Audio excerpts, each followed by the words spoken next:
Welcome to Political Therapy. I am your host, Nicholas Villa. Today's episode is titled National Personae.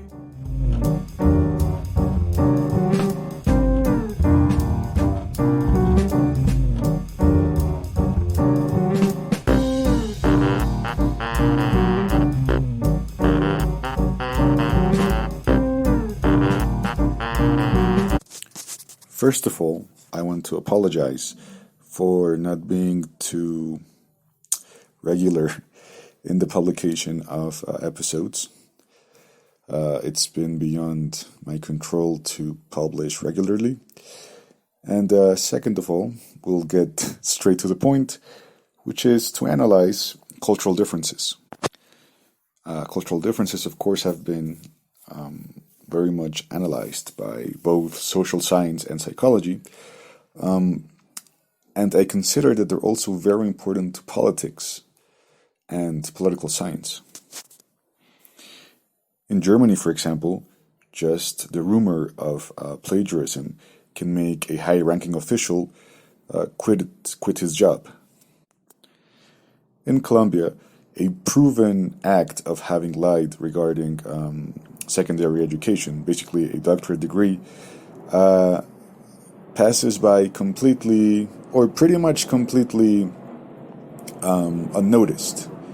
I mean, it's noticed, but there's really no consequences from that, let's say, outright lie and falsity in public document. So why is this so? How come some people, and some peoples, in plural, care more about certain things while others just don't mind? Well, for me, that's a question of great interest, and not just for me. There's a theory called the theory of cultural dimensions, stemming from social science, and posited by Geert Hofstede, a Dutch social scientist, who has focused and proposed a way to analyze cultural differences amongst nations. So in this episode, in this particular episode, we're going to focus on Colombia, its cultural dimensions, and what that implies for politics.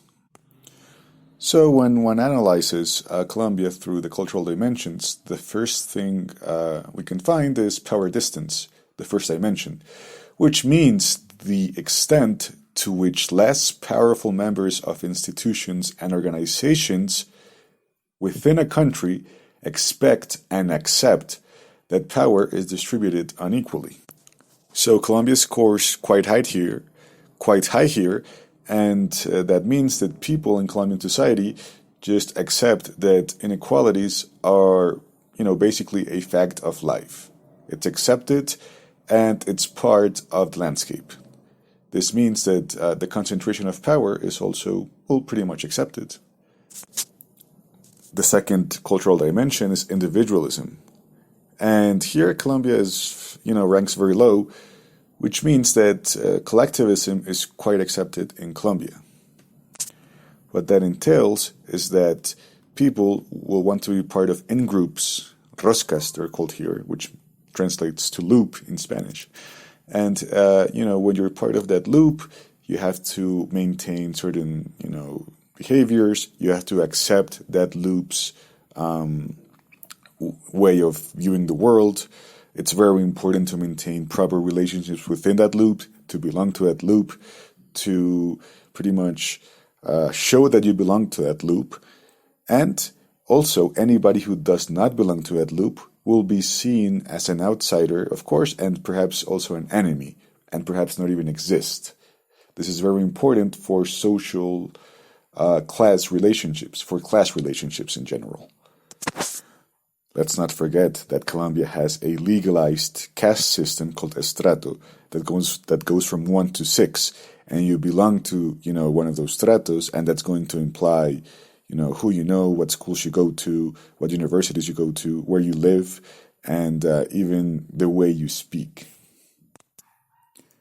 The third dimension is masculinity. And here, Colombia is described and analyzed as a masculine society. This means that people in Colombia are often going to, strive very hard for group membership and to be power holders. Giving you orders, Flo. Orders? You giving me orders?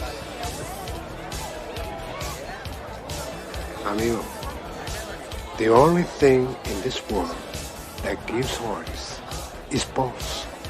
You got me? Boss. So, of course, there's a representation in popular culture of this masculinity, right? Which, of course, is very oriented towards power, and it's also very oriented towards success and status. This country, you gotta make the money first. Then when you get the money, you get the power. Then when you get the power, then you get the woman.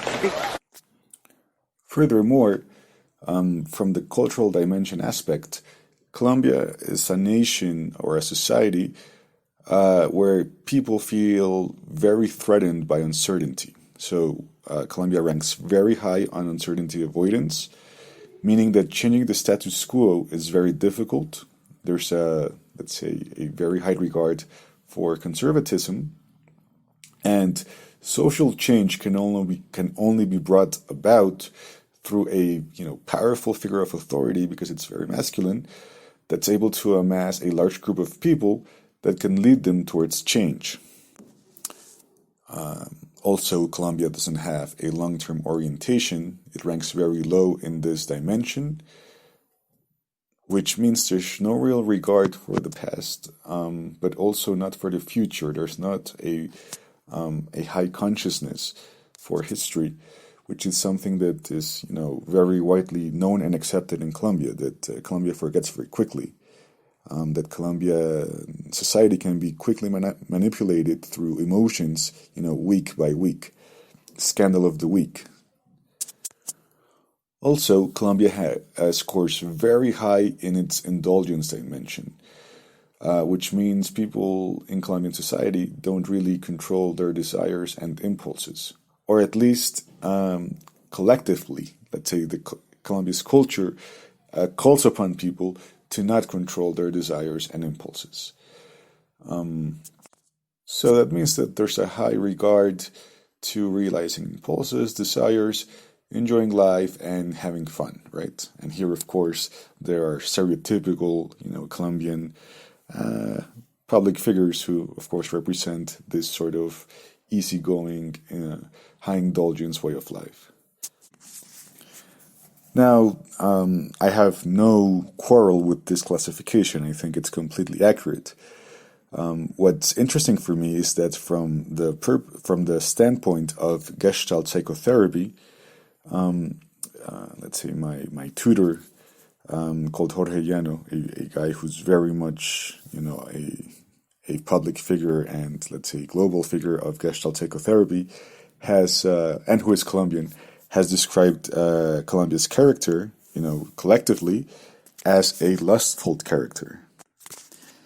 And that, aligns itself very much with this whole Hofstede analysis, because, when you say that there's a lustful character, this is a character that looks for intensity, not only through sex, but also through, stimuli.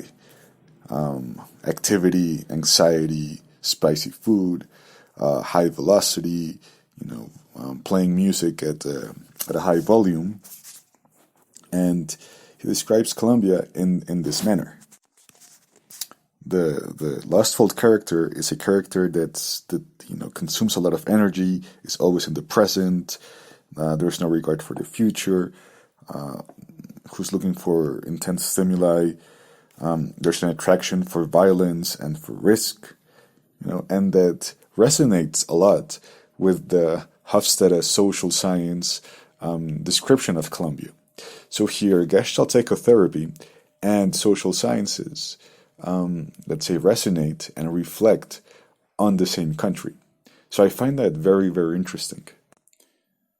There are, of course, further, let's say, analysis on the on the lustful character, it's a pragmatic, and it seeks to, these sort of people, because this is applied to, specific people, they look to solve problems immediately, in the here and the now. Now, socially, character 8 is an antisocial character, right?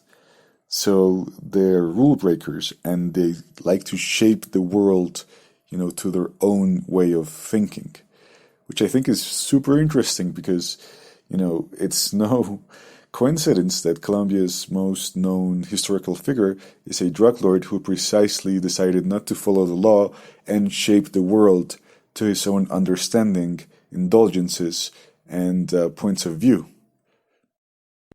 Kneel, stand, kneel, stand. You go for that sort of thing, I don't know what to do for you. A man makes his own way. No one gives it to you. You have to take it. Non serviam. So very interesting, very interesting. Now, the character 8, let's say the lustful personality, occurs when you've suffered a lot in childhood. Usually, perhaps your father beat your mother, or some sort of family conflict, of a lot of violence, of a lot of suffering. And Colombia is a country who has been shaped by suffering from its beginnings, with extreme forms of violence, with extreme forms of torture, with extreme forms of exclusion. So, this shapes this 8 character, this lustful character. I say 8 because it's the 8th character in the gestalt psychotherapy. So, of course, the not psychological, but psychotherapy profiling of Colombia as a society is very useful to understand, why there are such markedly big political differences with other cultures, right? And other nations. According to Jorge Llano, for example, the United States is a character that's, permeated by vanity, while Germany 6 is permeated by fear, and Colombia is an 8, but which means lustfulness, but also a 4, which is envy, right? So, perhaps on another episode, I'll focus on the envy part of Colombia, because of course this domineering, powerful, mobster has to have people under his command. And they might not be all number 8s, lustful people, but they might be, envious people. That has some, further implications for that character. But yeah, certainly, there is room to analyze, all these implications for politics, of course, and of course this topic deserves much further analysis. But this is just a simple introduction to understanding Colombia as a society. Of course, this doesn't mean that everybody in Colombia is going to be a lustful or an envious person. It just means that collectively, let's say the collective unconscious interpels people to behave in this manner. That being said, I hope you found this topic interesting. It really does deserve further analysis and exploration. And stay tuned for next episode. Hope you enjoyed it. I certainly did enjoy analyzing my own country from these perspectives. Thanks a lot.